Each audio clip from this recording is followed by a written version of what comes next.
The word that's spelt T-W-A-T, because I'm English, I pronounce it twat. But my wife, who's American, pronounces it twat. And I've noticed on YouTube that, you know, obviously well, when I've heard it used, it's either spoken by someone with an American accent as twat, or by someone with an English accent as twat. And Mel, the Basket Case channel, did a nice little piece about that, talking about how, well, just about how that difference exists, really. But it is a funny difference. I mean, the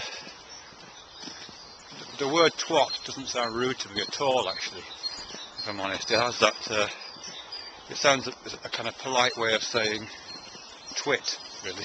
Or maybe it's something to do with being a swat. Somebody who studies too much, a bit of a nerd in English.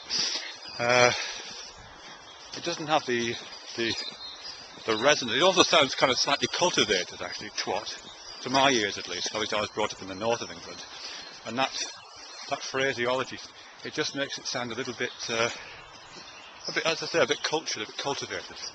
It's like something a posh person would say, twat. They'd say bastard rather than bastard, and they'd say twat rather than twat. So it's partly that, but it's also to do with the kind of onomatopoeia of the word as well for me. There's something very satisfying about the word twat. It's the word that I use most when I'm in the car if I get cut off by somebody.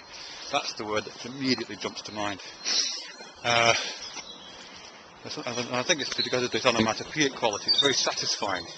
Twat, you know, it seems to narrate the passage through the air and the impact of an object on something. If it was a cartoon, that's the word that would be written above a picture of someone being hit across the face with a fish. You know, you get twat like that. I've even heard it used as a word to mean being hit, a synonym for hitting.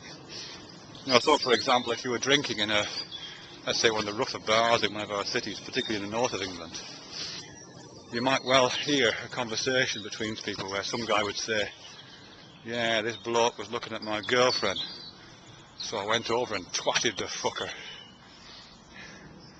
Which means, of course, that I went across to him and punched him. Twat the fucker. That's a great sentence actually as well, a great phrase.